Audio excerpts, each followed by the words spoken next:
दोस्तों, जैसे हिंदू धर्म में होली, दीपावली, रक्षाबंधन यह बड़े पर्व, बड़े त्योहार होते हैं, ठीक वैसे ही मुस्लिम भाई लोगों के लिए बकरी ईद और मीठी ईद जैसे त्योहार बहुत ही बड़े और विशेष माने जाते हैं। ऐसे में इस बार भी बकरी ईद का त्योहार आने वाला है और बकरी ईद की तैयारियों को लेकर बाजारों में भी काफी सक्रियता दिख रही है। नमाज और कुर्बानी को लेकर अलग-अलग राज्य सरकारों ने और प्रशासन ने नए दिशा निर्देश, नए नियम भी जारी किए हैं। तो आइए देखते हैं कि इस साल बकरी ईद 2026 के लिए आखिर सरकार की तरफ से क्या-क्या न्यू रूल्स एंड रेगुलेशंस लागू किए गए हैं। तो देखते हैं 10 बड़े अपडेट।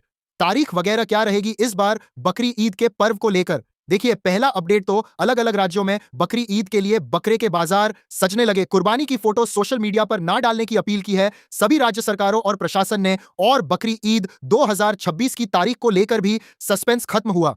एक तो केंद्र सरकार ने बकरी ईद के पर्व की छुट्टी की तारीख को 27 मई से बदलकर 28 मई कर दिया है और इसके पीछे कारण वजह यह है कि देश के अधिकांश हिस्सों में ईद अल अहा 28 मई को ही मनाई जाएगी। क्योंकि जिल हज का चांद रविवार को नहीं दिखा, तो अधिकांश हिस्सों में 28 मई गुरुवार को बकरी ईद का त्योहार मनाने की आधिकारिक पुष्टि की गई है। यही वजह है कि केंद्र सरकार ने छुट्टी की तारीख में भी बदलाव किया है। कुछ अलग-अलग बाजारों में देखिए आप 5-5 लाख तक में बिक रहे हैं बकरे। बकरी ईद पर दिल्ली से लेकर कराची और ढाका तक बकरों की मंडियां सजी हैं। 5 लाख तक की बकरे बकरियां और 12 लाख तक के बेल भी बिक रहे हैं। लेकिन इस बार बकरी ईद पर बकरों के अलावा अन्य पशुओं की कुर्बानी पर सख्त पाबंदी रहेगी। हाल ही में 2-3 दिन पहले आपको पता होगा कोलकाता हाईकोर्ट ने भी कहा था कि बकरी ईद पर गाय की कुर्बानी देना जरूरी नहीं है। पश्चिम बंगाल में सरकार द्वारा जारी पशुवध नोटिस पर कोलकाता ने रोक लगाने से इनकार कर दिया। हालांकि बंगाल में हुमायूं कबीर फिर भी बोले कि हम कुर्बानी देंगे, लेकिन बंगाल में क्योंकि अब नई सरकार बन चुकी है, तो पश्चिम बंगाल के नए मुख्यमंत्री शुभेंदु अधिकारी ने सभी को सख्त चेतावनी दी और कहा कि बंगाल में बकरों के अलावा किसी भी पशु की बलि नहीं दी जाएगी। बंगाल सरकार ने चुनाव जीत के कुछ ही दिन बाद 13 मई को ही गौ हत्या बैन करने का आदेश जारी कर दिया है। लेकिन इस बीच देखिए, अब पश्चिम बंगाल में बकरी ईद से पहले मुसलमानों ने भी नया दांव खेला। गाय की राजनीति में बीजेपी को ही फंसा दिया।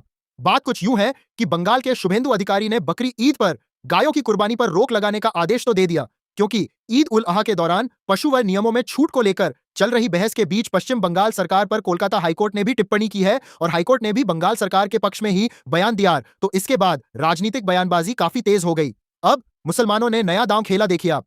नखौदा मस्जिद से लेकर अजमेर शरीफ दरगाह तक कई धर्मगुरुओं ने अब यह मांग कर दी है कि गाय को राष्ट्रीय पशु का दर्जा दिया जाए। एक ऐसा प्रस्ताव जिस पर विचार करने से केंद्र सरकार निश्चित रूप से कतराएगी। तो जाहिर सी बात है, यह रणनीतियां गौ-रक्षक समूहों और नई सरकार के कुछ ज्यादा ही उत्साही तत्वों से बचाव के लिए अपनाई गई थी। तो अभी बंगाल में मुसलमानों ने यह बयान दिया है कि हम गाय की बलि देंगे, लेकिन गाय को राष्ट्रीय पशु घोषित करे सरकार। ऐसा कुछ अलग-अलग बयानबाजी भी चल रही है। देखिए, दिलीप घोष ने कहा कि भारत में रहने वाला हर व्यक्ति संस्कृति को समझता है। जिस प्रकार नदियों में गंगा नदी को विशेष दर्जा प्राप्त है, गंगा मां का, उसी तरह पशुओं में भी गाय को विशेष स्थान प्राप्त है।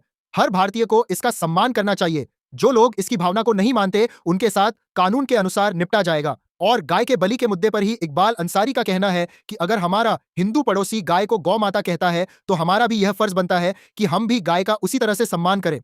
उनका यह कहना है कि क्योंकि अल्लाह पैगंबर ने भी इसके वध की मनाही की है, अल्लाह के रसूल ने मना किया है। गाय का दूध फायदेमंद है, घी दवा की तरह है, तो हमारी गुजारिश है कि सभी गाय का सम्मान करें। यह इकबाल अंसारी का कहना है पश्चिम बंगाल में। तो सभी मुस्लिम भाइयों लोगों को जरूर यह बातें विचारनी चाहिए, माननीय सोचनी समझनी चाहिए। और कुछ अलग-अलग राज्यों के फैसले देखिए आप। बकरी ईद को लेकर राजधानी दिल्ली में भी सरकार ने बड़ा फैसला लिया।